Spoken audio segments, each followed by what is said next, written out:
It is high noon on May 27, 2010, and a Thursday edition of the Daily Journal is upon the streets.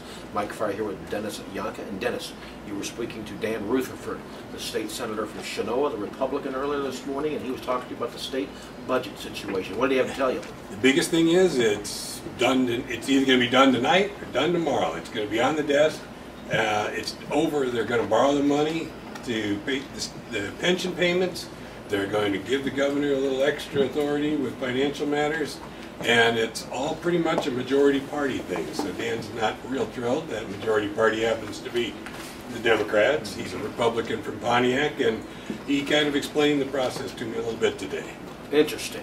Also today, interesting, Dennis, is I've never had any inclination to visit Africa, but apparently you are, and you're writing about it in your column today. Yeah, I'm headed there next month, and boy, I had to include, what does a John Deere lawnmower riding, cheeseburger eating, stock car watching Illinois guy, what business do I have in Africa? None.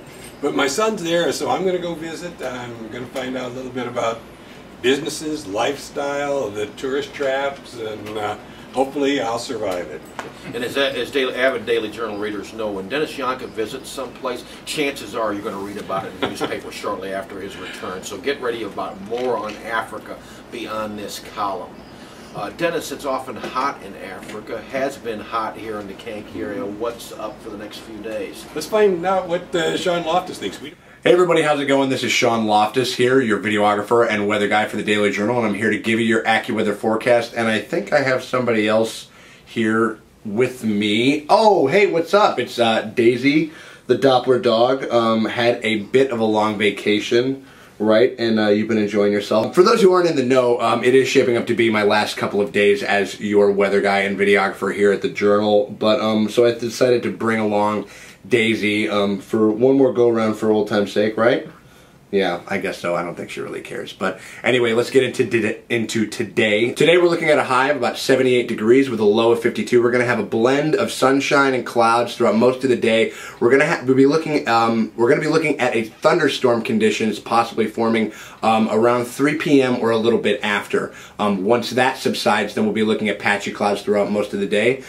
Then for Friday, we're looking at a high of about 80 degrees. And Saturday looks like it's going to be bringing us a high of about 85 degrees. But I will give you the entire rundown of the weekend's temperatures as they become available to us. And until then, I guess we'll sign off one last time. But until then, this has been Sean Loftus along with Daisy the Doppler Dog, and we'll kick it back to the guys in the newsroom. Dennis, we are back, and Deb Terrell in today's newspaper writes about one of her favorite subject matters, that'd be barbecued ribs. A man named George Smith was handing in a bunch of them at the recent Rhubarb Fest.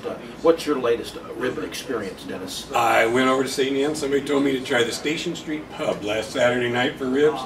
Real good. Real embarrassing. Couldn't finish the full slab. It's a full slab. I know. I have no business standing here with you. Oh, Dennis. Okay, well, you know, things happen. You know, it's a glitch. It's a temporary glitch. We'll just sum it up to that. One thing about this time of year, and let's get it wrong, or let's get it right, rather. All 12 months of the year are good for ribbing, but especially this time of year when the charcoal grills start outside. You know, you walk through the neighborhood on a Sunday. Smells good. You know the thing about it is too, if somebody's cooking hamburgers, steaks, just regular pork chops or chicken, you really can't tell necessarily what they're cooking unless you get right up there. Ribs, you can tell basically from a mile away. Well, that's our news for noon. News at noon for today. You can read the Daily Journal by subscribing, calling 815-937-3322 to do so. Also, you can pick up the newspaper at the newsstands. So until tomorrow, Friday, as Caleb Benoit would tell you, you stay classy. You make it sound like you're sitting next to a wood shredder. I still just so remiss that you didn't have your middle initial be like some I, you know, a name with I in it. DIY, do it yourself. Leave certain things out of the outtakes. Yes, exactly. And if you don't know, just consult them. Right. Yeah.